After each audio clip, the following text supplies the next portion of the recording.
ګرانو ملګرو سلامونه او ښې چارې. په تیره ویډیو کې موږ په دې خبرې کولې چې کوم نومونه په اصلي ژبه کې څنګه وي همغسې به یې لیکو. هلته سقراط، ارسطو او نور نومونه وو. زما هدف دا و چې مفغنه یا پښتو شوې بڼه به یې په پښتو تورو سره لیکو، ځکه د دوی نومونه په اصلي ژبه کې بیا په بل ډول تلفظ کیږي.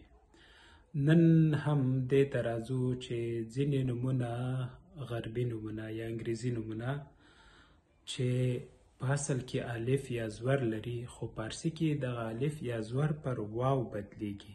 اما موږ ته پکار ده چې همغه انګریزي تلفظ سره یې ولیکو او ویې وایو.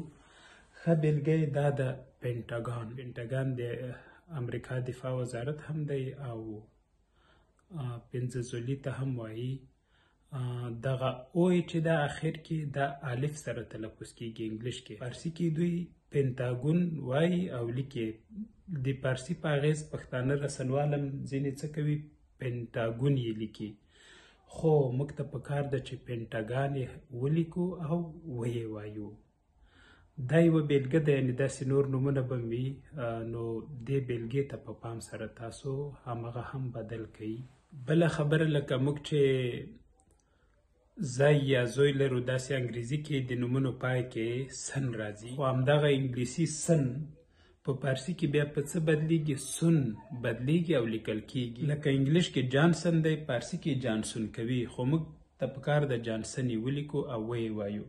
یا جیکسن ده، پارسي کې جیکسون وایي، خو موږ به یې جیکسن لیکو. یا مثلا ریچارډسن، پارسي کې ریچارډسون وایي، خو موږ یې باید ریچارډسن ووایو، ویې لیکو. بله خبره د منځنۍ اسیا د هیوادونو په تړاو د تاجکستان، ازبکستان، قرغیزستان، دغسې نور، دا پخوا په همدا ډول لیکل کېده، خو د پارسي له اغېز نه دغه 15 کاله کېږي چې ځینې کسان تاجکستان تاجیکستان بولي، یا ازبکستان ازبکستان، قرغیزستان قرغیزستان.